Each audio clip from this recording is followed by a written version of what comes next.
Hey, what's up, guys? If you've been following me for a while, you know I'm a huge fan and supporter of Firecracker Farm. Alex, the owner, is not only an incredible human being, but he makes an incredible product. And that is why we could not be happier that they are sponsoring the Shoot Me Straight podcast. Each guest, when they come in, will get a sample of Firecracker Farm so they can take it back and enjoy. And I can tell you, to each person that we've given it to, they have not been disappointed. You can put these, put this salt on your favorite food, favorite beverage. I've even seen people put it in their coffee. They love it. There's an assortment of heat, so if you don't like it too hot, they definitely have that taken care of with some mild flavors. And then it goes all the way to extreme heat if you like to sweat. So if you guys are interested in purchasing some, go to firecracker.farm. All right, thank you for listening, and God bless. Welcome to Shoot Me Straight. Dave Fields, Eddie Gallagher, with Billy Milan, former New York City police detective, homicide detective? Yes, sir. Okay. And then you've lived here in Destin for how long? So we moved down full-time June 2022. We had been coming down since since the summer of 2014. Okay. What caused you to make the big move to stay down here? Well, definitely within our vision, we thought that it would happen someday. I thought I was going to be getting a job with the state due to my background. And so we pulled the plug, sold a home in Texas, moved down, took 2 weeks to settle in, and that job offer was pulled. So, but it all worked out for the good, and here we are now. So, Where'd you grow up? New York City, Okay. in the Bronx for about the first 6 years, and in Manhattan the rest of my life. City kid, concrete jungle. Yeah. Yeah. Big difference. Oh, yeah. We were just in New York, I think it was like last month. We went down there. Actually, it was for Bernie Carrick's funeral. Okay. We went down there for that. But every time I go, New York is such like a wild place. If you're not from there, when you show up, and I think it's like, I'm always amazed at just like how many people live in that one area, like that small area. It's like ants, like a hive almost. It could become overwhelming, right? Yeah, well, especially if you're not from there. Yes. Like I can take it for about 2 days, and then I'm like, dude, get me. This is way too much. Mm-hmm. But for the people that live there, my brother lived there for a while. He lived in Times Square, and he loved it. And it's just like it's just a different environment. Like I feel like it's sensory overload from the moment you wake up to the moment you go to bed. I call it the rat race. I mean, it was just a race. We go back now, and we were just a few weeks ago for about 11 days. And we went to the country, so it's different. But when we drove into the city, I looked at my wife. I said, we actually did this our whole life. I sensed the difference. That had to be a huge difference moving from there to here, because I moved from San Diego, California to here, and that was even a huge difference of like, because that was like a rat race out there almost, where everything is fast paced. The service industry is like on point. Everything is like boom, boom, boom. If I want it now, and it's going to be given to me now. And then coming out here, we called it gone fishing time. It's like, yeah, we'll get to it. Yeah, it's almost like this beachy vibe, and everything slows down big time. I agree. We were fortunate where we went to Texas first, right? Mm-hmm. So Texas kind of prepared us a little bit for down here, because that was a culture shock for us. Yeah. We went from New York to Texas. Where in Texas? Houston. Okay. So Maria got there in 2011. I got there in 2013, and so that's when I retired, moved down, and our son went to the University of Houston. Our daughter decided to stay in New York. But when I got to Texas, that was a culture shock for me. Oh, I'm sure. I was there for 9 years, worked for the district attorney there for 9 years. If I had to be totally truthful today as I sit here, I never really transitioned well there. Mm-hmm. There was always an uneasiness. What do you think that was? Houston. Yeah, I honestly, Houston was a violent place. Yeah. Harris County was just a violent place. And then getting introduced to the South, I didn't know anything about the South. Very different culture. Very different culture. So I was a Yankee. Yep. Bless your heart. Bless your heart. Bless your I'm heart. a Yankee as well. I was born in Jersey. Yeah. Bless your heart. So the whole bless your heart, you showed me before the knife, right? Yeah. Bless your heart. Yeah. Yeah, I just never really felt comfortable. It was a season that it was a season for a reason, but so when we got here, because we were traveling from 2014 to 2022 6-7 times a year, had some rentals. Yeah. The transition just seemed like we belonged. I don't like we never really left here. We felt like we were just moving in full time, but we felt as though we were here all the time. Yeah, if that you makes knew any the sense. area. I knew the area. Yeah. So And this area is, I mean, it's southern Alabama pretty much. I mean, it's a different culture than Texas, like Houston, Texas. Like they're both south, but this kind of deep south. yes, Slower pace. It's not. Houston is about one of the places, the least place I'd want to live. it was an interesting place. Man. Yeah. Like I said, it was good to us as far as work, and we were there for a reason. But as far as the lifestyle, I just couldn't settle in. You know. Yeah. I always thought, when I retired in 2013, all right, now it's time to kind of shut it down a little bit and not be on high alert. Then I get to Houston, I'm like, I felt like I was still on high alert. Was it just as like bad or dangerous as New York City, So, or even more? interesting you say that. I tell the guys back home, and they're like, "Are you drinking the Kool-Aid?" You know, and I'm like, "Listen, it's more violent. There's violence in New York, but Houston, there was violence, like crazy violence. The gangs The gangs. and like is it cartels or down? Yeah, down there. Yeah. We're talking finding people dismembered in dumpsters. Yeah. Where in New York City, there's rival drug dealers and they shoot each other, and that's violence. Don't get me wrong, but Yeah. A little bit more savage, I would say. yes, Yes. Yeah. good word. Yeah. Yes. How long were you? What got you into it growing up? Did you know you wanted to get into police work or? So, no, honestly, no. My mom and dad divorced when I was 6. Mom was playing both roles in the household, tried to do her best as far as getting me into a local community center where I learned how to play sports and, I had the athletic ability, if you will, in hopes that I would take to sports and not get myself in trouble, if you will. But, man, I just had, obviously, from brokenness in the home, I had this anger thing going on and this competitive and known today as pride, obviously. And I did not see myself being a cop at all. But there was an old-time Irish guy. His name was Red. He was the beat cop. And, man, he and Ortiz, they would sandwich me, man. They'd catch me out there drinking in the schoolyards. And back then, they'll put their hands on you. Yeah. And bring you home. And then my 4'10" mom would put her hands on me as well, Anyway, so he grabbed a hold of me one day, and he was like, "Listen, man, like you're heading in the wrong. You think your athletic ability is gonna carry you. You're good here, but the moment you hit Florida or some other state, you're not as good as you think." Because my thing was baseball, and then I was boxing, and he's like, "You can only try and get your aggression as much as you want out in boxing, but Yeah. that ain't gonna work for you either." And then obviously I started drinking young, and he knew I was out there drinking.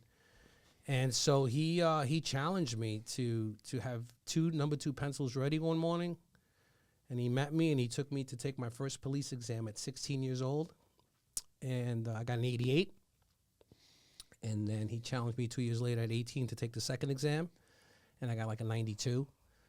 And next thing you know, in 1991, I got called. And so he really, looking back, he really inspired me. He took the time to take me to both exams and to kind of mentor me, if you will. And then I came on the job. But no, I had no idea that I was going to do it when I was young, other than the typical cops and robbers as kids, right? But I had no idea that that's the calling I had on me at the time. What's the age? You got to be 18, right? To be So you had to be 20. 20. You had to be 20. So at the he time. actually take it at 16. He had me take it at 16. Yeah. I was able to get it at 16. He wanted me to get accustomed to the test taking techniques, if you will. Yeah. And back then, they'd give you these classes for free. I mean, he really sewed into me. And so when I got on, I wasn't able to drink, but they handed me a 38. Hey, here's your 38 revolver, but you can't drink. Yeah, You're that's not a lot like the military. You're not 21 yet. So, so I came on April 30th of 1991 is when I swore in. Okay, Yeah, nice. 20 years old. How about that? What was that like?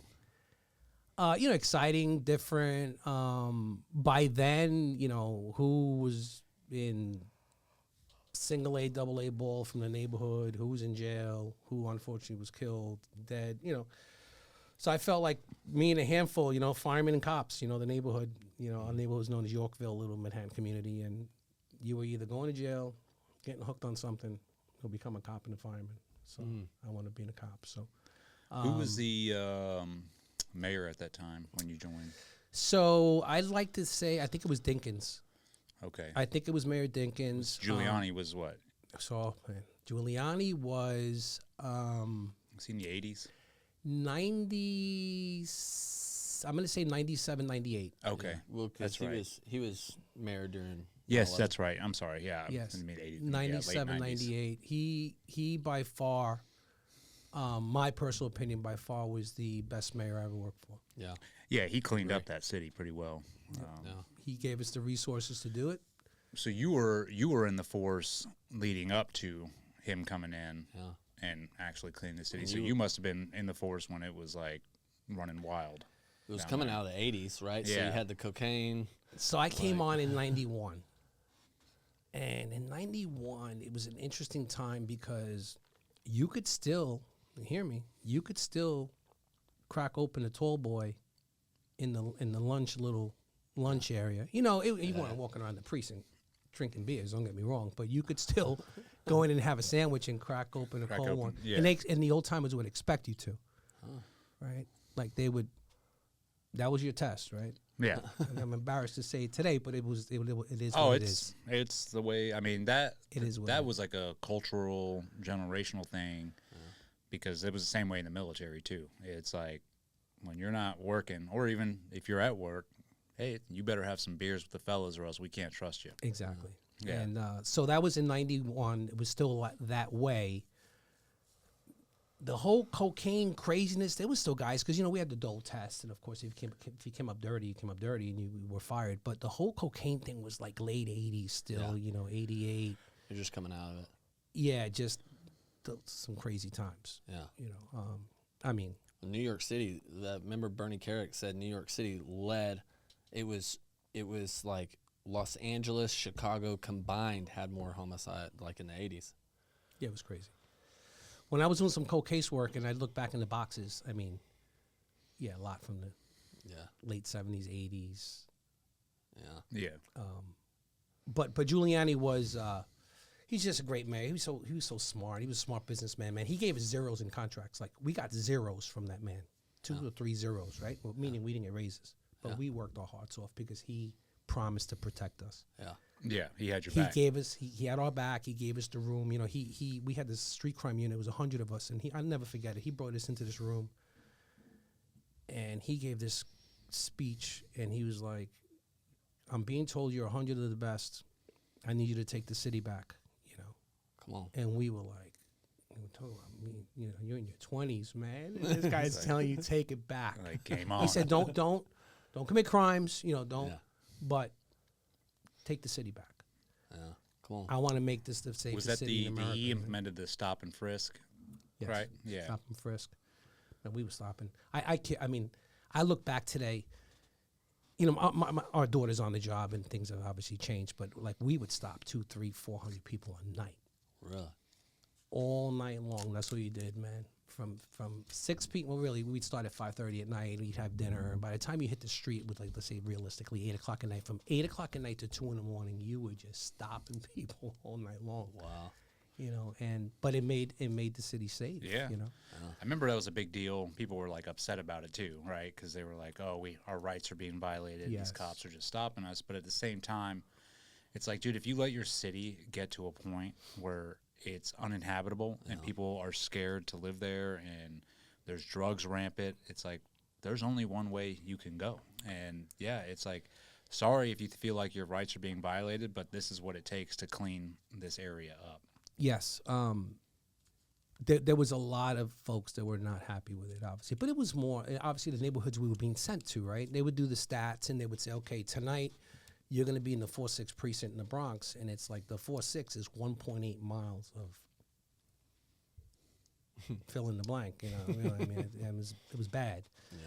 And you hit it the first night, second night, and it was just the amount of guns coming off the street were crazy. By the third night, it was a ghost town. By the fourth night, really, it goes down. Then they move you on to a different. So after a while, they got the hint that hey, street crime's in the area, you know. But it worked. It worked. And what really worked was like the whole broken windows theory, where hey, lock a guy up for squeegee or for trespass, but everyone gets asked the same questions. Do you know anybody wanted for murder? Do you know who's doing the burglaries? Do you know who's doing the robberies? Do you know who's raping women? Do you know? And then people started talking, and then it just snowballed. Yeah. And crime just dropped. Yeah. You know, it just dropped. So it was a very interesting time. It was a good time. It was a great time to be a police officer, you know, to have the backing of the administration. But that only lasted so long, unfortunately. But when you started with patrol work, correct? Like, yes. And then when do you have to like put in your time patrol work in order to get, you know, considered for homicide? Yeah, so I did patrol from 91 to 90, I think it was like 94 or so, and then I went into a little plainclothes unit called the anti-crime unit, which is, you know, you're in plainclothes at the precinct level. Okay. So I was in 114, which was in Astoria, Queens. Great place to be, right? Predominantly Greek, you know, in Astoria. 360, 70 restaurants, a lot of great places to eat, but then there was the West Side, which was all projects. Okay. So you had a little bit of both worlds, right? You had the nice area, and then you had the area to go, and we used to say, well, let's go get busy now. You know, let's go do our work. So so I started in patrol, went to the anti-crime. Then I went to street crime on the Giuliani. And then, unfortunately, the street crime unit got involved in that shooting up in the Bronx where the team shot that guy who had a wallet in his hand. Okay. And that caused the unit to be dismantled, right? So we went from plain clothes to 90% of the unit to be in uniform, which changes the dynamics, right? Driving around in undescript cars and taxi cabs and things, but you're in uniform now. You're not in plain clothes anymore. Yeah. And then the other, let's say 10, 15% got promoted to detectives. Okay. And that's where I was fortunate enough to go from let's say the shooting and the scandal to the detective bureau. So that scandal, like you said, that forced like, hey, we can't do this anymore, and that was just like one incident. One incident. What's crazy to me is it's that one incident where they're like, oh, we got to change everything that we're doing, but then on the flip side of that, it's like, well, how many cops were injured or shot during that whole time when trying to enforce the law? I'm sure there had to be more than one incident. Sure. Then why isn't that being amplified and being like, hey, we're out here doing work. These cops are risking their lives. They're getting shot. Yeah, mistakes will happen. I mean, there's nothing perfect. But the fact that that's what I can't stand. It takes like one incident from the good guys, like one mistake, and they're like, you guys are completely shut down, or you guys can't do this anymore. But then if the bad guys get a say and they shoot cops, it's like, yeah, just business as usual. Keep going. That's the prejudice. Yeah. That's the politics behind it. Yeah. Really is what it comes down to. I know that's not something Giuliani, I'm sure in his heart, didn't want to do, but politically he had to, shut it down. And they tried, like I said, in uniform and guys driving around, but it wasn't the same. Guys were, it was obviously an unfortunate accident that occurred, and they didn't go out. Those poor four guys didn't wake up that morning saying we're going to go out and kill someone today. Yeah, for sure. But as a result of that, yes, it changed. Yeah, it changed things drastically. But on the flip side, I happened to be one of the guys that was picked to go to the detective squad. So I got promoted in May of '99. What was that like? It was interesting. It was obviously it was on. Wow, detective, right? And you're like, wow, this is awesome. But it was kind of hard, man, because I only had 8 years on. It's a very different, because you're going from patrolling and arresting. Early on was very difficult for me. I didn't have an attitude of gratitude. I was Did miserable. you not want to be a detective? Well, I thought I did, right? And then they started telling me about all this typing and, and I'm the like, admin. The admin, and I'm like, this ain't for me, And I was investigating robberies early on, so I was out in the field a lot. I was trying to get back on the street a lot, using the excuse, well, I'm looking for so-and-so. Then old timer grabbed me and said, hey, man, like you're hardly ever in the office. You know, you can't be looking for bad guys all day long. If you want to be a street cop, you can go back to the streets. But if you want to be a detective, this is how, you know, this is how you got to type. You got to document. You got to. So the light bulb went off, and I kind of, you know, I gave in, and I'm glad I did. But it was a tough transition going from that hands-on street cop mentality to office, calling people on the phone, interviewing people. You know, it's a different trade, honestly. You know. Yeah. But I'm glad I did it, you know, because then you were able to incorporate your street sense into your investigative work. But I didn't know that at the time. I was still young, you know. Yeah. Did they not have like a program or anything when they were like, hey, okay, we're taking you off the street. We're going to put you in a detective slot. Like, here's a course on what your work's going to be. Or is it just like, figure it out? Well, they, you know, not a program, if you will. They had like an orientation. You know? Okay. But orientation was more like the admin side of things, like, you know. Yeah. Here's what you do. Here's how you fill out a report. Yeah, very minimal. Really, you learn from the guys in the squad. Yeah. You know? And where it was tough for me is, even though I had a decent reputation, but I was young. So a lot of these guys, man, they didn't want anybody young in their squad, you know. So I was fortunate where a couple of the old timers did take the time to sew into me. But early on, you got to prove, and it's like you got to prove yourself all over again. All over again, you know. It's just the culture in itself, you know. But I was young. 8 years on, and looking back now, I was definitely young. Do you remember a specific one of the cases that were most memorable for you? Like one of the first cases you got that you were like, you solved it, or early on? Yeah. Yeah, I do. I think the one that really sticks out is there was a local business owner who was he was putting roofies like in girls' drinks, and he was a well-known, like, established business owner in the area, you know. And back then, you know, chicken spot, cops were getting chicken for free. You know, it was one of those spots where, you know, you could eat for free. I mean, the department wasn't allowing it, but, you know, guys would still go there and eat and stuff. So he felt like he had connections, if you will. And man, this victim came in and with her husband, and just to fast forward, you know, I was able to prove it and get witnesses and get them on video taking her in and out of this hotel, and the poor thing was a mess. But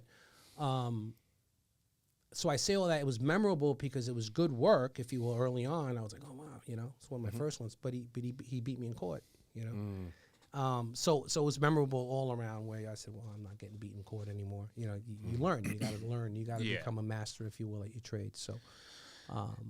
As far as like him beating you in court, is that because, you know, you were, like you said, new, young, you didn't take proper steps that he could poke holes in your investigation, or his lawyers could poke holes in your investigation, be like, they don't have a case? Came down to the lawyers. Yeah. You know, and I had to make a decision then, right? Because I was embarrassed like no other. I'll never forget it. That seat gets very uncomfortable in that courtroom, you know.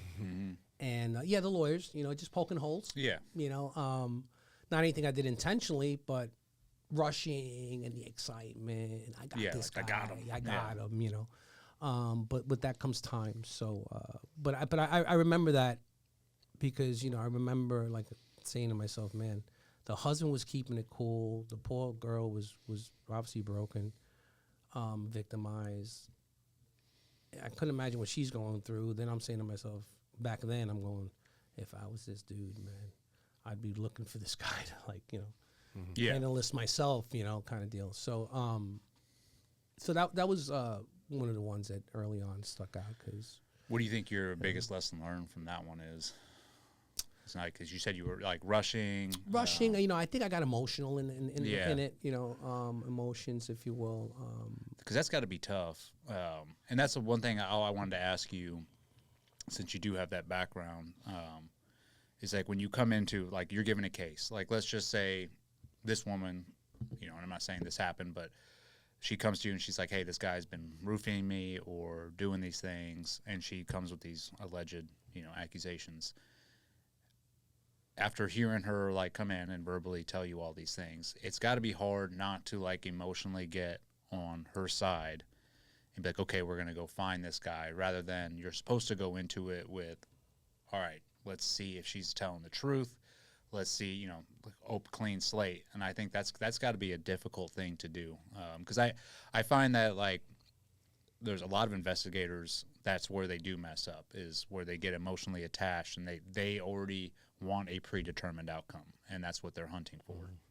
No, you're absolutely right. I mean, and with that comes time. You learn that over time, and you can't get emotional. Yeah. You're human, right? You have human sides. If you can't get emotional, you can't. I learned so many things in that thing. At first, I didn't want anyone to help me. I would ask some questions, but I didn't want anybody to help me. And then I later learned, hey, man, more eyes, different perspective. I was told, well, if you would have asked, we would have told you, right? Hey, step back. Are you documenting this? Are you documenting that? But yes, emotion, human emotion, right? There was so much. First big one, And also, that human side, she's a victim, and I felt bad for her and stuff, but there was also another side of it was saying, well, it's unfortunate to even say, but did she put herself in that position? Why was she even having a drink with this guy when she was married? You start. Oh, yeah. She didn't deserve what happened to her, don't get me wrong at all, but, all those things start kind of going through your mind human as being. well. You're a human being. So you learn, and you have to keep it. I learned you got to keep it simple, man. You got to keep it simple and really try to do your best to treat everybody fairly. And I learned also, you got to chase the evidence. Chase the evidence. If the evidence isn't there, why rush it? Yeah. Back then, it was like, hey, man, try and get a number. Get the arrest. But to be a real good investigator, you gotta seek for truth, right? If the evidence leads you to the truth, then the truth is the truth. If you don't have that set evidence and truth, take your time. The burden of proof. Yeah, take your time. Yeah. Don't rush it. So a lot came out of it, but I agree with you. Early on, man, there's so many emotions. Oh, I can imagine. Yeah. And those are what we call rookie mistakes. Sure. But you learned so much from those. You do. Just like in life, right? Just like in life, how many personal mistakes I made, and it took me years to finally learn from them. Did you have one of the one of the cases after that? Did you fill in those blanks and then be able to get the arrest, go through court from those that you learned from that? Oh, failure? I mean, yeah, because I did 14 years in the detective bureau after that, right? Yeah. So, and again, it took time, but when it was all said and done, I was pretty successful, Yeah. because you learn as you go on. You get experience. You get experience. You feel more comfortable. And when I say you feel more comfortable, I would tell the young detectives this, even to the last, even when I went back to testify after I retired. I would always be nervous the night before. I couldn't sleep. My wife hated it. She's like, man, you would think that you'd be used to this by now. And up to like in the hallway, pacing back and forth. And I always prepared and read. And I was ready, right? But I was a nervous wreck. After all those years, all those cases, all those trials, and I'd get in the what I call the box, the seat, raise my right hand, swear to tell the truth, the whole truth, and nothing but the truth. Sit down, state your name, rank, and shield number for the record. The moment I sat in front of that mic, like I'm sitting here today, and I would say, Detective Billy Milan, shield number, blah, blah, blah, Queen's Homicide, and I turned ready for that first question, it was game on. Yeah. I could be on the stand for days. I can go home. How many times, right? They go home, hey, we're going to return back tomorrow. Sleep like a baby. Yeah. But it was just leading up to the that anticipation point. to I was that. a mess. I mean, a complete. I'm the same way. I get like if I have to public speak or do anything like that, I'm all day before I'm a mess, and it's like doesn't matter how many times I do it. But then the second I get up on stage and get the mic, it's like all right, I'm fine. Like I can sit here and But talk. leading up to it, Yeah. And guys, young detectives would look at me. Come on, Milan. I'm being legit, man. You're nervous right now. I'm in the hallway waiting to testify. Yeah, right now I'm nervous. A nervous wreck until I. Yeah. Well, and that's because you care. I would think like that's because you care. You did. don't want to mess I did. up. You want to do a good job. You want to be truthful. You're like, hey, I'm up there, and I'm testifying, and I want to make sure I get everything correct. That's right. And I can't tell you how many times I fell on the sword where I was. I'll give you a perfect example. I had 103 fever once, and it is what it is. I mean, I probably shouldn't even been on the stand. And I testified to the fact that I didn't read the guy Miranda warnings before I took a statement. No. obviously I read Miranda warnings. They were in, they were in the file, but everyone's looking at me like. And so the attorney gets up to the ADA, the assistant district attorney gets up. Detective Molly, I just want to be clear. Isn't this your Miranda warnings? Yes, ma'am. Didn't you sign it? Yes, ma'am. Didn't he sign it? Yes, ma'am. So you did read them. You did read them, the Miranda warnings. I don't remember reading the Miranda warnings, but isn't it? And then the defense attorney's feet, right? Yeah. He's like right. So the judge even calls Judge Lasak at the time, great judge. He calls like a recess, and he's like looking at the assistant district attorney. He's looking at me. I've been in this courtroom I don't know how many times, and he's like, something ain't right here, you know. So I go outside, and she goes, Are you all right? I go, I'm burning up, man. I go, I'm sick as a dog. I think I got a fever, you know. So anyway, so we break. Yeah. A few days when I come back, first thing I didn't understand, hey, I wasn't feeling well. No excuse, but I must have been delirious. I know what I testified to, but no, I do recall. You have to. Yeah. Yeah. You were just trying to be 100% honest, and at that moment, you didn't remember. You were. I sick literally, Yeah. they reminded me of the old timers. Reminded me of that one, man. you know how cops can be, right? Oh yeah. I Right. found Miranda warning sheets in my drawer, in my locker. That's I'm awesome. like, you gotta be kidding me. They won't That's let you up, great. man. Yeah, they won't let you off the hook. That's awesome. Is it like that in the military? Oh yeah, dude. Right? You mess up, it's like you're gonna pay for it, and they're gonna razz you until. I mean, that could be your nickname, Miranda. Yeah. It's. But that's what keeps you from making the same mistake twice. Yes. It's Yes. like, hey, And I also learned too. Hey, if you're sick, you're sick. yeah. Call for a recess. I wasn't one to be calling up saying, "Hey, I need to reschedule." But if you're sick, let them know you don't feel well. Yeah. That doesn't help the case. It's not being wise. Yeah. But you get to a point where you don't want to let people down, and you don't want to let the judge down, the court down. You got to start thinking about ultimately it's the case. Can you imagine, God forbid, losing that case on a technicality, Which can happen. Which can happen. Yeah. And To zoom out a little bit, were you under Bernie Carrick? I was. Yeah. How was that? I liked Bernie Carrick. What got under my skin with Commissioner Carrick at the time was, man, when he came in, he promoted everybody he had loyalty to, you know what I mean? Mm-hmm. And that knocked me on the list, right? Mm-hmm. And I was like, is this guy kidding me? He's like promoting guys from narcotics that because he was biased. He's from He's from narcotics. So later on in life, I get it. Yeah. I get it. But when it's happening and you see your name dropping on that promotion list, and then these names coming up, and then you do your research, and you're like, oh, he was with him in narcotics. You got to be kidding me. That's right. Good old boys club. The good old boys. Yeah. But you know what? There's that everywhere. It's everywhere. And you have to learn, right? I learned later on. It's timing. Yeah. Sometimes it's just not your time, man. Later on, I reaped the benefit, right? It was my time later on. But when you're going through it, that pride, that man, you start running the guy. That guy's got 200 arrests. I got 480. Yeah. Yeah. But he was a good commissioner. Obviously, he was there for 9/11, and him and Giuliani, they were a great team, man. Oh yeah. They were a great team. They were super tight. And he was a cop's cop. That was my next question about the morning. Can you recall for us the morning, September 11th, for you? Man, I mean, like it was yesterday, right? So I really got to go back to September 10th for a second, right? September 10th, my wife had sat me down, and she said, hey, you hardly have a home. You can't be the only Spanish-speaking detective in the city of New York. Like, they're always calling you, and, So just had that hard talk, and I promised her, I said, hey, I'm going to do better. I'm going to be home. My kids were 21 months apart, So we were caring for her dad at the house at the time. He just had open heart surgery. Johnny, he was a Korean World War II vet, Navy guy. So, man, that's September 10th. September 11th morning, the phone rings around 4 a.m. And there was a homicide in Left Rock City Plaza. I'll never forget it. And I pick up the phone. I pick up like clockwork. Pick up the phone, turn on the night light, got my pad. I'm taking the information down, right? And I'm like, game on, man. It's time to go, right? So get off the phone, and Maria's up, and she's like, are you kidding me? We just had this talk. We just had this conversation. Like, you know, "Oh, I'm so sorry," kind of deal, right? And she goes, "And my dad has a follow-up today for his open heart surgery at the VA in Northport."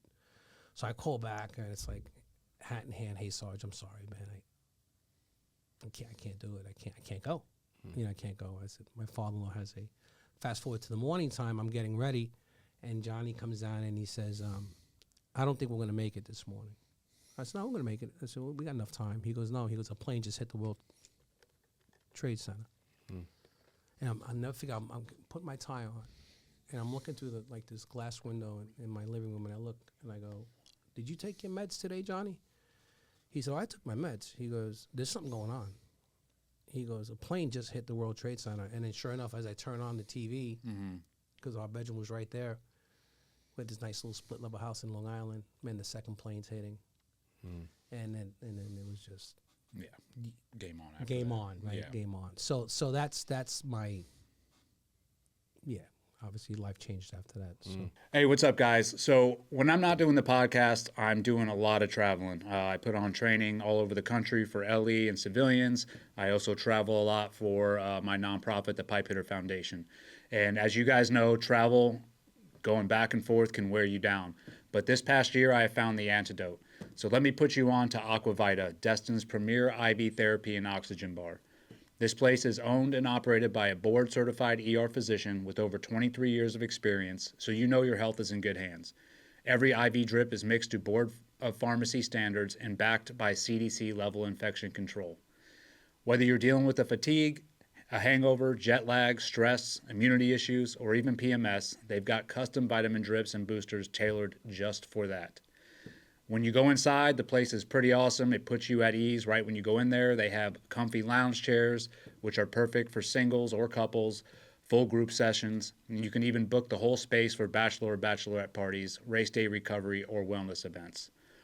While you're in there, they go the extra mile too. They'll give you blankets, sleep masks, earplugs, aromatherapy oxygen, all complimentary. And the best part, every visit includes direct care from the physician and experienced RNs, all focused on fast, safe, and affordable wellness. So if you're in the Destin area, hit up Aquavita. Your body will definitely thank you. Did you go down to? So eventually we made it down. They took about 300-400 of us. They placed us in uniform. So picture that too, right? Picture a bunch of detectives who haven't had a uniform on in months, right? Like, who's overweight. We're trying to piece together shirts, man, in the locker room, right? So we all get geared up somehow, man. And we wound up in Brooklyn, at the foot of the Brooklyn Bridge. I never forget, in front of Metrotech, they called us. The 911 system was there, and I'm saying to myself, man, if they're gonna hit again, can you imagine them? What better place than when there's 300-400 cops standing in front of Metrotech, Yeah. And but anyway, so around 12 noon, 1 in the afternoon, they sent a group of us in, and we started walking over the Brooklyn Bridge, and we made our way in. Did you see it fall? Did you see him fall? No, I didn't see him fall. Oh, okay. No, I wasn't present for that. Oh. No.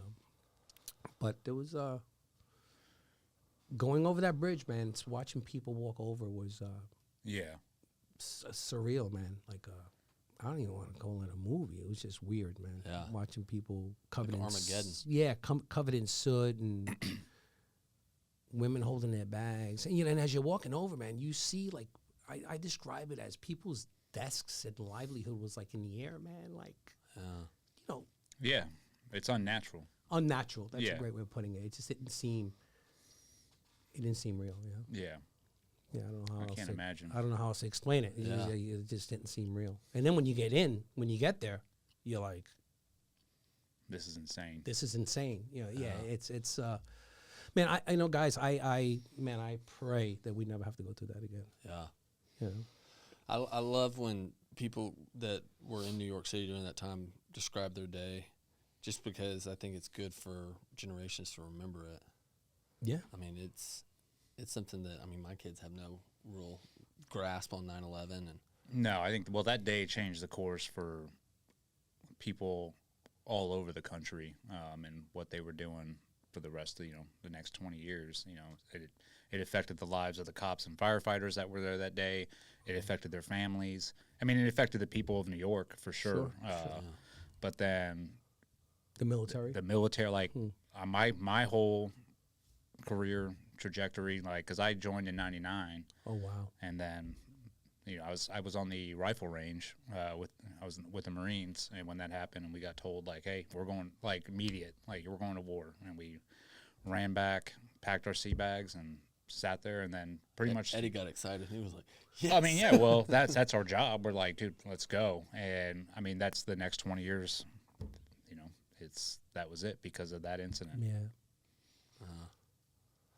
Well, listen, man. Honestly, thank you for your service, man. Well, no, Yeah, thank you. I mean, it's just we're a family that not just because Maria works for the VA, but we're a family. We love our veterans. Like I said, my father-in-law was a World War II Korean War vet. My mom, when I was acting up, before I went to take that first test, man, she was trying to get me in military school, man, because I was a handful, Oh, yeah. And then that didn't really work out, and then I was just waiting. We had that booth. I'll never forget, in Times Square. It was that booth, like that military recruitment booth, where all the branches were. Yeah, Yeah. It's in the middle of Times Square. Yeah, you walk in, and there's a Marine, there's a Navy guy, there's an Air Force guy, and I remember her sending a family member with me in there, and kind of, can you take this kid? They're like, man, he ain't old enough, man. Them trying to talk sense into me. But I always said I was a frustrated military guy.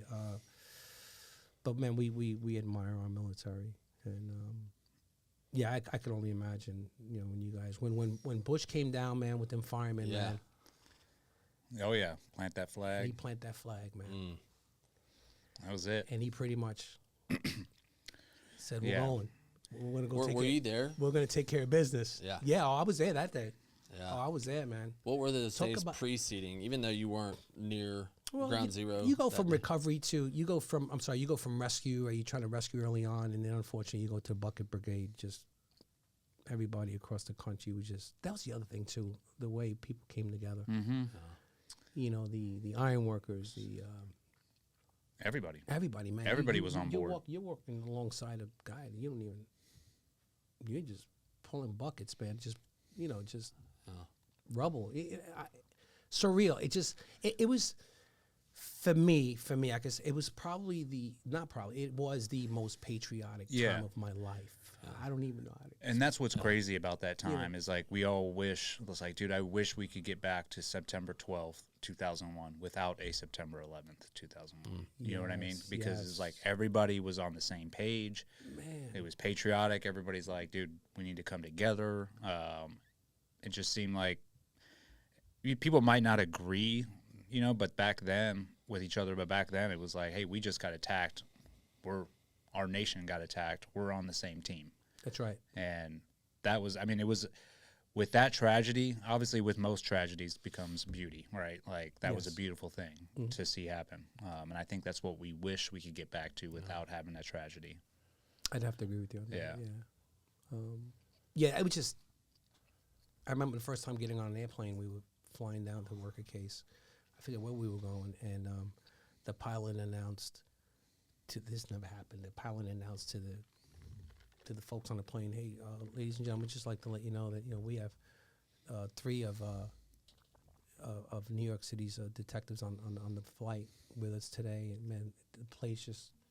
Oh yeah. Talk about emotions, man. I mean, what you're not deserving of, but it was just a feeling of, it was crazy, just the love, right? Yeah. The love. Down to sports. I mean, I was watching a commentary today. I totally forget, between the Yankees and the Mets, and who's wearing FDNY hats, and who's wearing the NYPD hats, and who's wearing the military hats, and even the whole country just came together. Yeah. As a result of that tragedy. Yeah. That's wild. It is wild. I remember that Bush's speech then when, what was it? One of the guys in the back's like, we can't hear you. And he said, how do you put it? Well, I can hear you. The whole world hears you. And pretty soon the people who did this will hear from us. Oh, man. Yeah. And then it was just a raw, man. Yeah. It was a raw. It was a wild time. Yeah. Because people took what I love that he took that time to mourn. Said, hey, we'll take this time to mourn, but right after that, we're going to go after these guys. Yeah. That's exactly how it went down. Yeah. Play some Toby Keith. Put a foot in your ass. Yeah. Oh yeah. How was so preceding that? Obviously with 9/11. I mean, how was your career after that? So did my time there, but I was down at the site for a few weeks, and then they shipped me to Staten Island. I did some sifting, if you will. That's where they were bringing all the debris to Staten Island to the landfill. So I spent some time there, and then I did about 4 months in the morgue. Oof. So they were looking for volunteers, man. I was always the one raising my hand. Not just me, obviously a bunch of other guys, but not many guys wanted to do it, which I get. But then my wife saw a change, and the job got involved. They're like, "Hey, man, no more morgue." Nah, man, I'm good. I'm ready for tomorrow. Another 12 hours. Nah. Yeah, we can see it from the outside. We You're can not see good. it. So I'm grateful. It's very hard. And people say, "Man, your wife, she called." Yeah, she made that call. She picked up the phone and made that call. It's one of the hardest things to do, but I got to give her credit, man. Yeah. She knew that she was seeing a side of me, if you will, that was like not normal. Yeah. Right. So then they gave me a couple weeks off. The job was real good, and then went back to work, man. I was in the 110 at the time, and go back to my little local murders and little cold cases, and back to some sort of normalcy, if you will, as best as you can. But then in November of 2002, probably before that, I realized I was getting like a steady case of pink eye. And Somebody's farting on your pillow. and and I'm like, what is going on here? And then my wife's like, hey, those nice long eyelashes you had, you realize what's going on? You ain't got them no more. I'm like, what are you talking about, kind of deal? And then we wound up at a dermatologist, man, and they wound up taking a biopsy. And it turns out I had lesions in my ear, I had lesions on my lip, under my mustache. I had some lesions going on inside my eyelids, and I got diagnosed with discoid lupus. And man, there's no doubt in my mind that it was as a result of being in that. Yeah, from the debris. From and the all debris and in the Morgue. morgue, and I don't know, man, the ground was bubbling, man, down. Yeah, it was weird. The fuel, right? So that started a journey with this discoid lupus thing, where immediately they started saying, well, that's you're part Hispanic, you're dark skin, it's from the sun, they're kind of. And again, don't get me wrong, I wasn't looking at the time. I wasn't looking as like, I want to put this on paper and put it on 9/11. But I just wanted, well, what's going on? Like, I just want to make it right. I just want to get better at the time. But back then they were saying, I don't know how they knew it, but they were saying, people in this generation are going to start losing their lives to sarcoidosis, and they were saying 10 years out, man, people are going to start seeing the effects. The effects, and so I guess not to get to your question, life was definitely different. I was spared where, I'm in remission, thank God. I got off the pills that they gave me to take care of this discoid lupus thing. And every once in a while I'll get a lesion on my back or something and it'll go away. But I lost a lot of buddies, Yeah. Lost a lot of people that weren't as fortunate. So it's just it's Well, thank God for your wife. Yeah. Yeah. And that's the one thing. It's funny, like even from my past career, right? The job will end up, like, if you keep going back and volunteering to go back to carnage and trauma and all that, like, the job will start taking a hold and you will change. But the thing is, with guys like us, we'll keep going. It's like, no, I'm fine. I'm going to keep going. And I always told people, I'm like, if you really want to know, especially when I was in a leadership position, I was like, if you want to know what's going on with a guy, you ask his wife. That's right. That's the only person that will tell you, like, no, man, he's not the same. And because we'll never admit it, Okay. So yeah, that's a really awesome. I mean, there's been wives that have done the same thing, called the team, be like, he's losing it. And you can't tell, because when they show up to work, they're like, I'm ready to go. But whatever's going on in their home life, and when they get home and how they're dealing with things, you'll never know. And that's why it's important, these wives, sometimes when they call up, like, dude, he's not doing good. And that's when, they get pulled. And they're like, hey, dude, you need to take some downtime. Yep. And that's exactly what happened with me. Yeah. So I'm grateful for that, man. 33 years together this year, 32 married. Come on. Dude, congrats. So, That's awesome. By I the mean, Lord's and grace, two man. kids, right? 2 kids. Yep. Brittany's 30. She'll be 31 in January. She's our New York City detective, and Jake, he'll be 30. She'll be 31. He'll be 30 in October. He's in Houston with our daughter-in-law and our grandson. And Your daughter ended up becoming a New York City detective. she did. She beat me by 6 months, which was pretty cool. I was trying to keep an eye on the time. I go, Brett, man, I think you may beat the old man by like 6 months.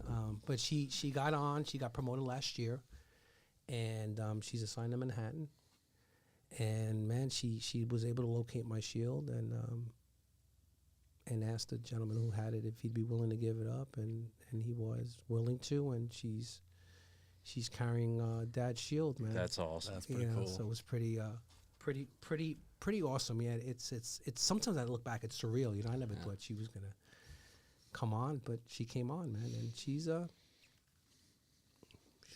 go-getter. a go-getter, man. Yeah, like her dad. I tell her all the time. I tell her all the time. I say, sweetie, I'm not just saying this. I say, I hear you, and you bounce things off of me, and I'm like, you're way ahead. It's scary. Yeah. You're way ahead.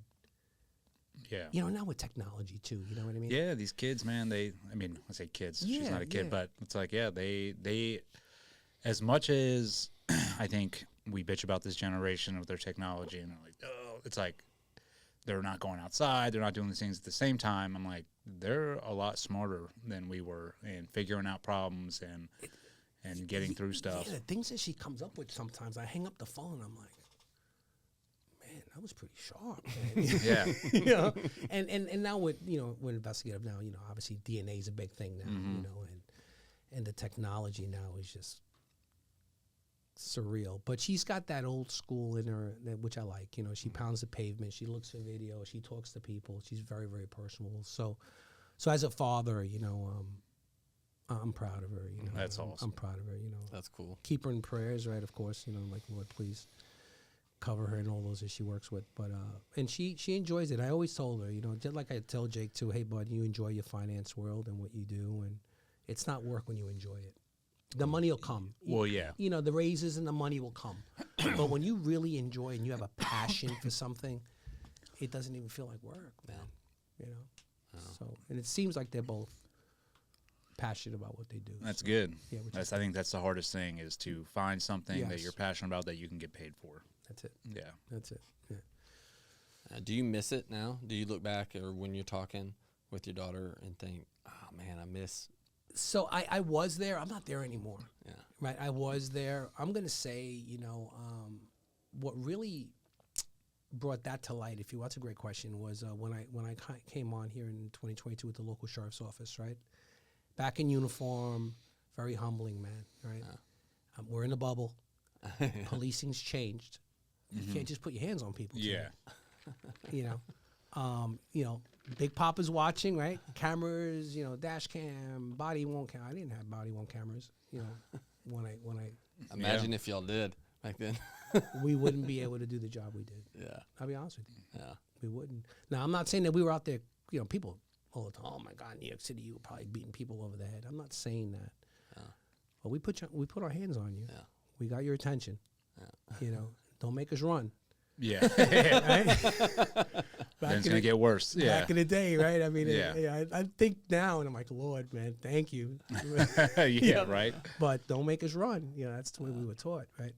But that 17 months here, it was very humbling, and then when I came out of that season and I went up on staff at the church and in the school, man, it made me realize that I'm in a good spot right now. Brittany and I will talk, but not about the job all the time, which is good, right? Because I got wrapped up in my identity was the job. Yeah. My identity was the job, man. And when I retired, that transition to Texas, man, I was still trying to bring that New York mentality to the South.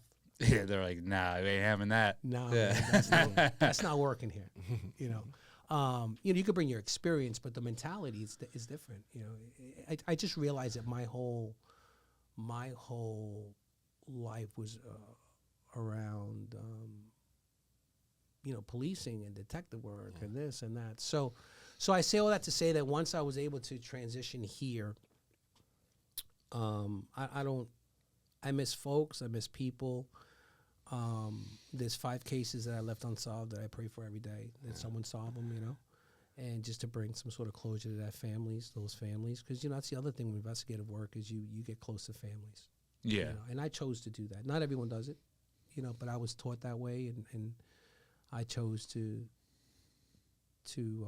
get close to the families and stuff. So, I remember certain anniversary dates. Every once in a while, I still get a text here and there from a family, hey Milan, how you doing? But no, I don't miss it anymore. I'm good. I'm at peace. I don't mind talking and sharing, right? Yeah. But it's not who I am anymore, man. It was a good run. That's good. You feel closure. I feel closure. And it's just not who I am anymore. I mean, it was a big part of me. Yeah. I collect a pension. I'm grateful. I get paid every month, and it's nice to know that money's there every month. Sure. Should be. But it's not really, I love cops and I love seeing them on the road, and if I had to stop, I'd stop in a heartbeat and help a fellow brother, But it's not, I don't wake up in the morning thinking, I don't watch the news.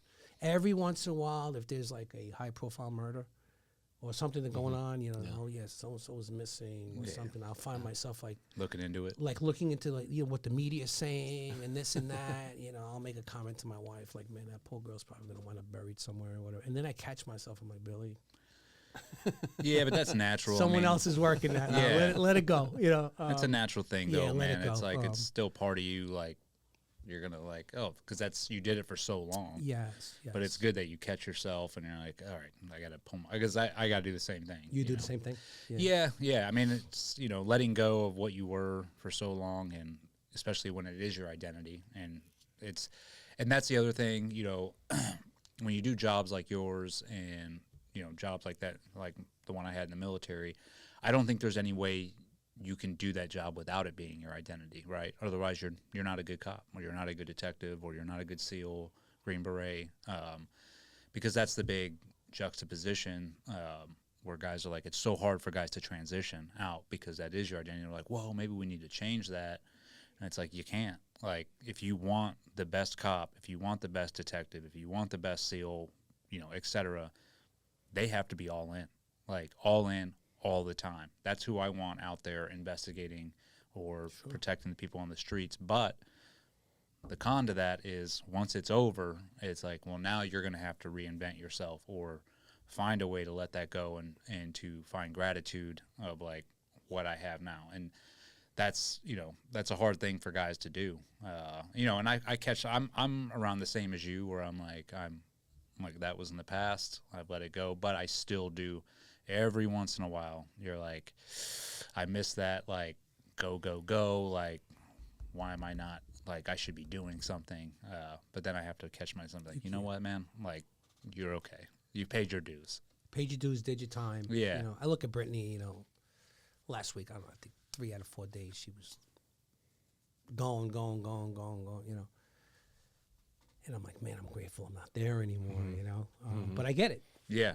I get it. The wife is like, tell her get a rest. Tell her this, tell her that, tell her this. And I go, man. You can tell her all day long. You can tell her all day long. She's not going home until, So I get it. You still try and find the time to pour in and say, hey, make sure you eat, man. Make sure you this, make sure you that. But I get it. Yeah. I just don't want it to. I don't want it to consume her, if you will. But on the flip side, I see how it can consume her. Yeah. Well, I think that's good. That's good as you're, as someone who did it, especially being their dad, is like you can drop those little gems of like, hey, make sure you're doing this. Like, you're probably not going to change her drive and the way she goes about, doing the job because it's like, well, that was me. But you can be like, hey, make sure you're doing this or doing this. Hey, take the day to rest, Right. And hopefully hopefully they'll listen. But that's the beauty of being, doing that job beforehand and be able to impart that wisdom and knowledge that you gained from all your years of experience. Yeah, I agree. Does she reach out and share a lot with you? She does. She did more in the early on, but she will, like on big cases. She will.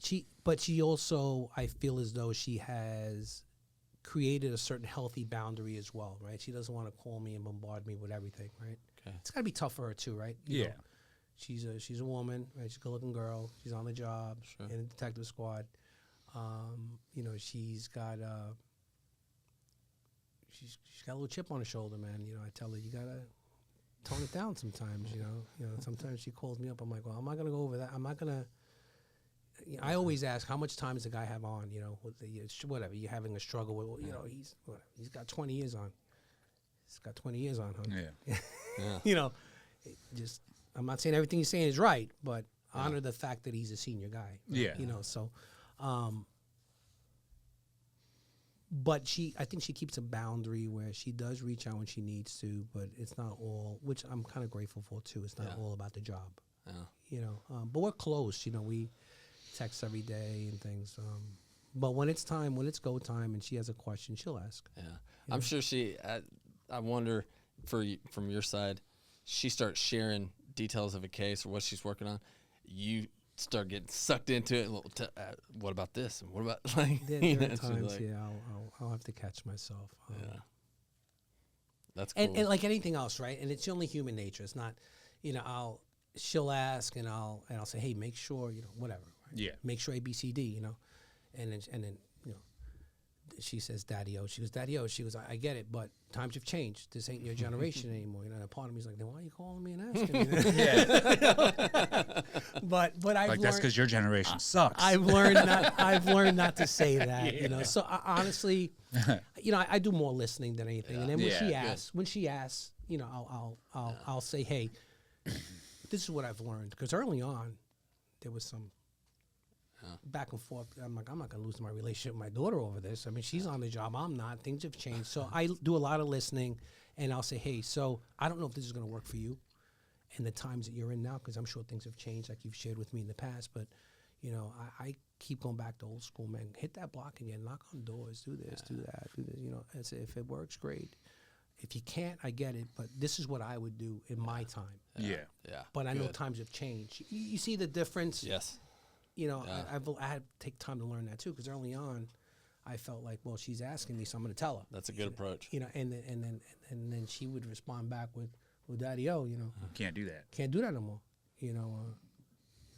I mean, she told me when she was Daddy-O, I mean, respectfully, your generation should be indicted today. Excuse me? What do you mean? We didn't commit crimes. What are you talking about? No, you can't put your hands on people today. And I'm like, yeah, it's I get it. You gotta tread lightly, I guess, nowadays, and I totally get it. It's But hard. but that's the approach I take now. And she's grateful for it. She's thankful for it, and it's good to see. When we get together, like let's say Thanksgiving, then Jake comes down, and he's not law enforcement background, right? Sure. But he'll ask the questions that he asks a lot of questions. It's funny watching. It's so different. Yeah. He's like, why would you do that? And they're just so different. They're gifted in so many different ways, and where financially he is sound as can be, man. He's got his mom's business-minded gifting, if you will, and Brittany's totally different. You know? They're different. Yeah. You gotta love them where they're at, man. You gotta love them where they're at. that is the truth, man. Yeah. I think that's Yeah. the crazy thing about parenting is you raise them, and then once they're old enough, it's like they're gonna do what they're gonna do. And as a parent, you're like, all right, I've given you our guidelines, our values, our beliefs instilled in you, and go do good things, but also expect like they're not going to go the exact path that you think they're going to do.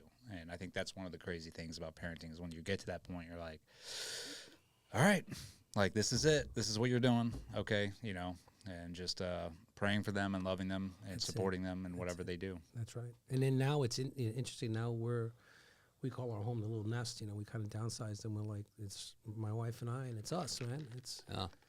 they're out, they're done. It's just us now. You know, we're early on, right? It's all about the kids, man. Yeah. But there comes a time where it's just both of you. Yeah. You know, it's your time now. So And that's the other, I think that's the other piece of good advice, I think, from raising kids is making sure that even when you're in that, where everything is about the kids, that you're taking the time that's right. to make sure you have that relationship with your wife or your spouse and really taking time out to spend time with each other, just like you did before you had kids, because at the end of the day, those kids are going to leave, and then it's just going to be you two. And if you haven't taken that time, you're going to be staring at each other like, who are you? That's right. That's very good. That's right. Yeah. Absolutely. Yeah, I mean, we're in a good spot now. You know, we really are in a good spot. We miss them, Yeah. of course, right? Because they don't live here. We miss them, but we're in a good spot. We're in a good spot. That's awesome. So what do you do at Destiny? You work at the church there? Yeah, so I oversee the security for the church and the lower school and the middle school. Okay. So For Gateway and for Destiny. for Gateway and for Destiny, obviously we have campuses across the region that I'll support if support is needed, if you will. But for the most part, it's main campus and the lower school and the middle school. Yeah. So that's how I got to meet you. Yeah, that's the first time I met you. Yeah. Was there was some guy he was just riding a bike through the school area and what's his name? Deputy Bianco. Yeah, Bianco. Pulled him over and I was like, okay, it's just Bianco over there with him. And so I was like, all right. I was coming up for a play. It's like, well, I was like, do you want me to walk over there with you? And Bianca's like, yeah, come over there with me, just so that there was someone else over there beside Which him. I And then love, you safety in numbers. Yeah, I for love sure. it. Yeah. But yeah, Person's lucky you didn't have to pull something. didn't on have Dave. to. You have to show him like- your blue belt skills. I'd have to, use my mind tricks with him. Yeah, it's been great. I mean, honestly, it's been great. Maria and I have been going there since 2014 on Saturday evenings when we were in town.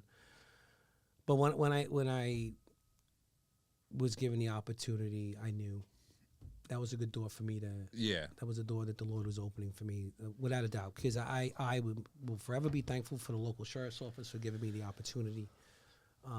But I just couldn't find a piece, Yeah. I couldn't find, I guess, my niche, if you will.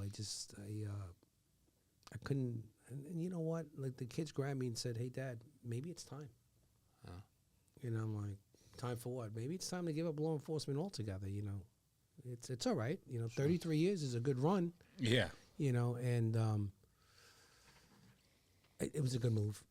It was a healthy move. It was a good move. I'm in a good spot right now. A lot of responsibility that I take serious, and I love being around the kids, man. Yeah. I never thought I'd Well, be yeah. saying that. Yeah. I love being around the You kids. got one of the most important jobs. It's protecting our future. That's sure. it. The That's- next generation, and I'm grateful. I'm in a good spot. I'm in a good spot. That's awesome. Yeah. So, Yeah, I go and train, around the country, and certain law enforcement officers, the ones that guard the schools. I do a couple things, with them, and do a lot of how to respond to active shooter, and how to handle a situation, how to communicate, how to shoot, move, and communicate if you need to. But what I find is and you can tell me if I'm wrong on this, because I do a lot of work in Texas too, and the people that are sent to guard the schools are usually either they're late in their career and they're just looking for, all right, this is my easy way out and I'm just going to do this until I retire, or it's the guys at the department yeah, go do that. And I try, and some of them, they're out of shape and they're sort of whatever, and I try to instill in them, I'm like, dude, you have a more important job than SWAT. In my mind, I'm like, you are guarding our future. I'm like, so if you are not taking this job seriously, I'm like, it's not a matter of if, it's when it does happen, because it's, it's rampant and it can happen at any time. And if you're not trained, if you're not in shape, if you don't have the right mindset, I'm like, then you're just another body here that's in the way. And I was like, and that's what you have to get. I try to get that across to them. And some it sinks in, and then some you can tell they're like, this is just my 9 to 5. And that's where I'm like, ugh, dude, it's hard to instill that mindset. It is. It's interesting you say that. So when I was offered the position here, they said SRD, and this is a true story. They said the lady on the phone from HR said, well, because I asked, I said, is there any way I can get an investigative position? Right? I said, hey, I'm sorry if I know that do I have to start all over? I didn't know what to expect, right? She says, well, yeah, you'd go through a modified academy in-house, but with your background and you pass the state exam, you'll be fine. And but yeah, you have to go through a training phase. And I said, well, what does that consist of? And 4 phases, going on the road. I'm like, oh, I go back on the road. Wow, okay.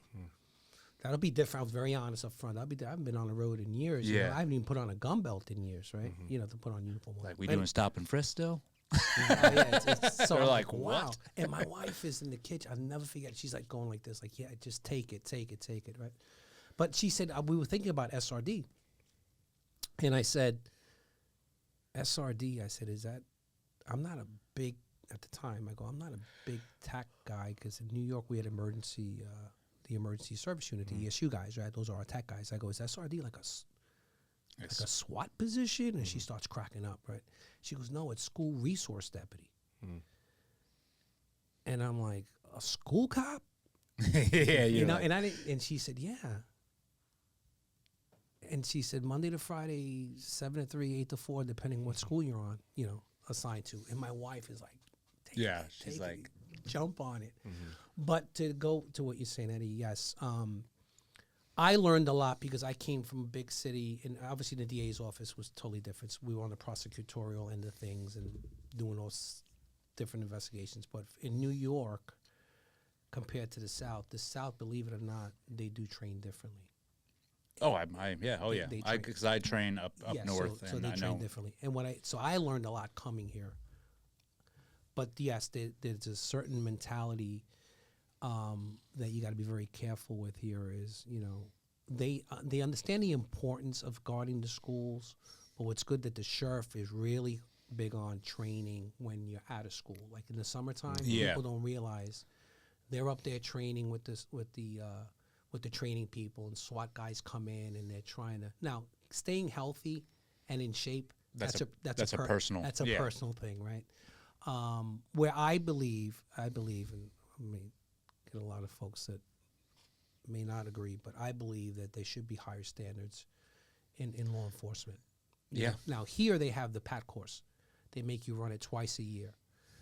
And man, it kept me, I haven't run since.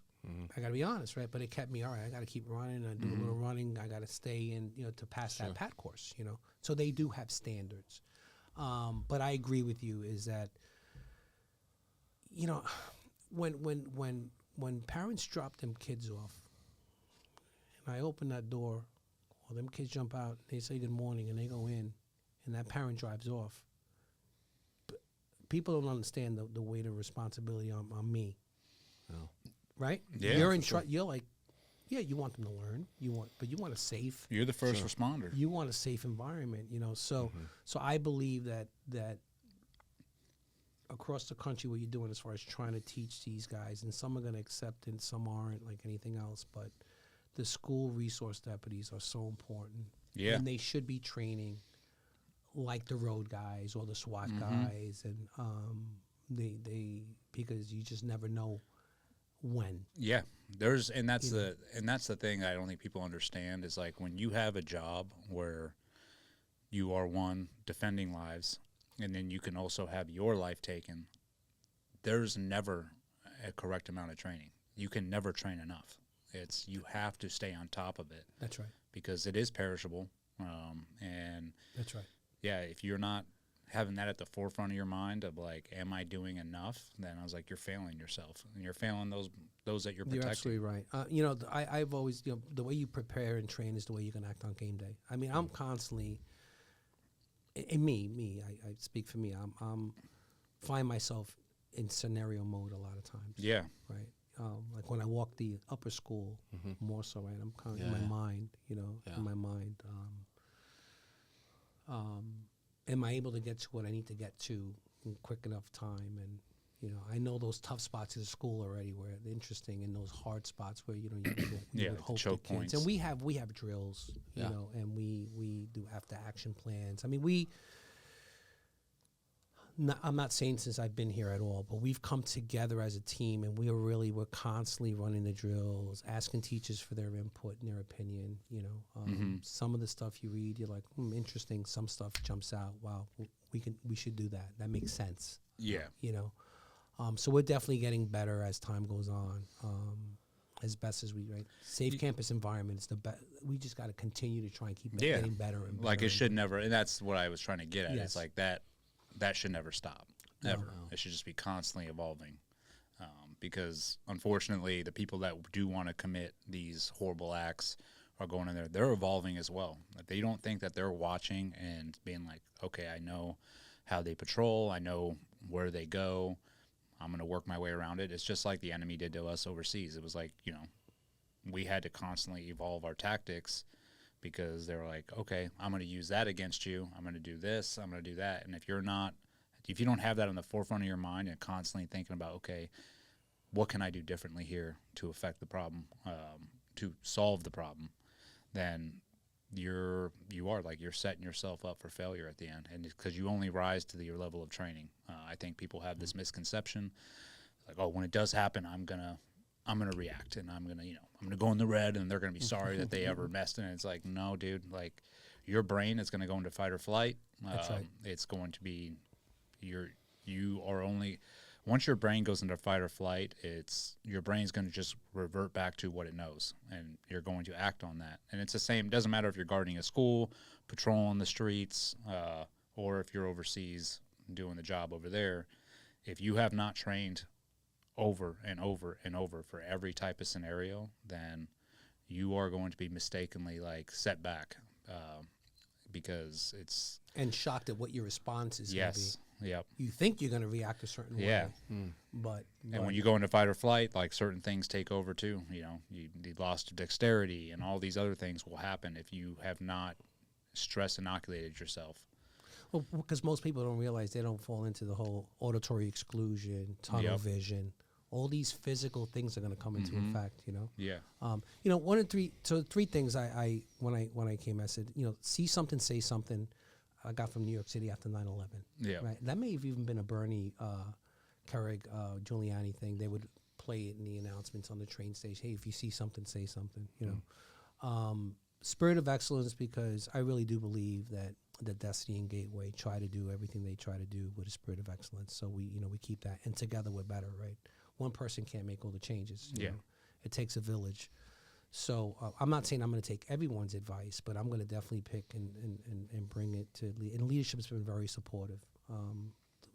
We've made a lot of environmental changes in the interior, and we're working on things on the exterior, if you will.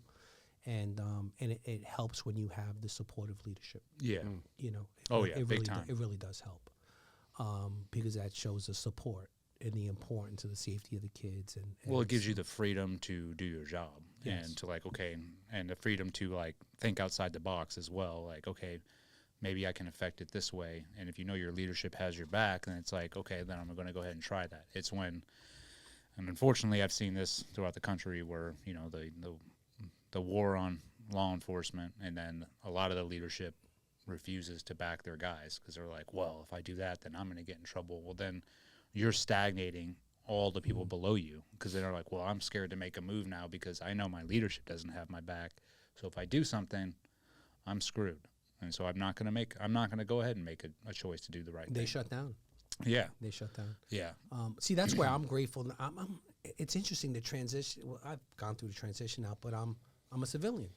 I know I have the police mentality and the background I get that, but I've got Deputy Bianco there, so I've got a uniform, right, which is awesome. We work very well together, and it's nice that he can enforce the law, if you will, right? Most of the time, we don't have to call anybody because he's on campus. I've got the leadership's background, which is backing, which is awesome. but it's interesting because the part that I had and I'm comfortable with now is there's a ministry level as well, right? A ministerial level as well, right? So it's very interesting because I'm like, early on, if I had to be honest, I come in with a mindset, all right, I'm gonna lock this place down. How can I make this place the safest place in our little bubble, right? And in reality, yeah, you could try and make it the safest place, but you can't lock it down. Yeah. It's a church. We're on the campus of a church. There's still a ministry side of things. There are people coming in and out. We have a very unique design where we're at. Yeah. The Sure. lower school's attached to the church, and so it's been an interesting, but yet good and healthy transition. And I was able to step back and I get it. I get the big picture, if you will. I have a job to do, and I'm going to keep those kids safe. But there's also a ministry side of things, which I get it. So we just have to, and we find that healthy balance. We have the support, and I think that we have the confidence of the parents that they feel. For sure. For sure. Most of them, you can't make everyone happy, but most of them I think feel comfortable with the safety side of things. And what I like too is that if they don't, I've had people come to me, hey, ask a question, right? As a parent, you have every right to ask a question or bring something up and to light. And I'm like, that's interesting. Let me look into it. I didn't even think of that. That's the whole together we're better, right? So yeah, it's we're constantly looking at ways to get better, and keep the place safer. That's good. And looking forward to having the kids back. And I know I appreciate it. I have all 4 of mine there. So thank you. Well, awesome. Thank you for coming in and sharing. Yeah, man, and I thank you for your service. As a patrolling the streets, and then moving to detective, and then also your work. I know you were like, on 9/11, everything that you did there, the injuries that you suffered from that, you're still pushing forward, man. I mean, you're a shining example. I really am. The amount of gratitude I have for what you guys do. For sure. Seriously. Thank you for having me. Thank you for having me. All right. Appreciate it. Out. Hey, what's up, guys? So, as you know, when I'm not podcasting, I'm doing a lot of instructing shooting courses, whether it's from basic to advanced. And the one product I'd love to see people bring to the range is a suppressor for obvious reasons, because when you shoot, you want to shoot like a gentleman. And over the course of my career, and also while instructing, I have got to shoot a multitude of different suppressors, and there's only one that I really love that I stick with, and that is elevated silence. I've been shooting that now for over a couple years. There is very little to no blowback. It's definitely one of the quietest suppressors out there, and believe me, I put it to the test. They are made to last. So whether you're a seasoned shooter or new to the game, Elevated Silence has a suppressor to match your needs. Their commitment to quality ensures that each product enhances your shooting sessions, making them more enjoyable and memorable. If you are looking to pick up a suppressor, go to elevatedsilence.com. Thank you, and God bless.